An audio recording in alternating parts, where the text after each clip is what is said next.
Сегодня так ожесточен мир, ожесточен против России, против русской культуры, против русского языка. Непростые времена требуют от нас деликатности и доброты друг к другу, говорит советник президента страны и праправнук великого писателя Владимир Толстой. Сегодня стране как никогда нужна точная и взвешенная языковая политика, которая позволит сохранить и национальные языки народов России, и развивать русский. Сегодня, когда наша страна поставлена фактически перед историческим выбором своего будущего, задача возвращения русскому языку его ключевой функции, именно инструмента формирования нашей российской гражданской идентичности, очевидно, становится одной из важнейших. Мы уже выпустили немало книг, причем двуязычных, где с одной стороны национальный язык, а с другой язык русский. И вот эта взаимосвязь крайне важная, потому что автор должен чувствовать родную почву, а с другой стороны очень важно представить произведение как можно более широкой аудитории. В рамках форума проходит конференция «Русский язык как иностранный», приуроченная к 40-летию одноименной кафедры Казанского университета. Сегодня русский язык в университете учат 1500 иностранных студентов. Начинали в свое время со 100 человек.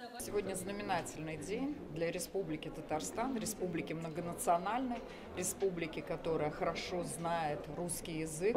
Об этом свидетельствуют результаты экзаменов наших выпускников. Казанская лингвистическая школа – это одна из лучших школ в преподавании русского языка и как иностранного, и как родного. Ну, теперь мы точно можем говорить и как государственного языка.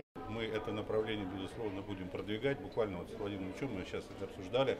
Вообще создание ассоциации русского языка.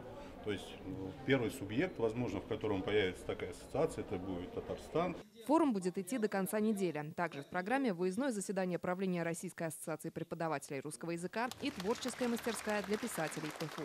Лина Знатульна, Адель Миндубаев, ТНВ, Казань.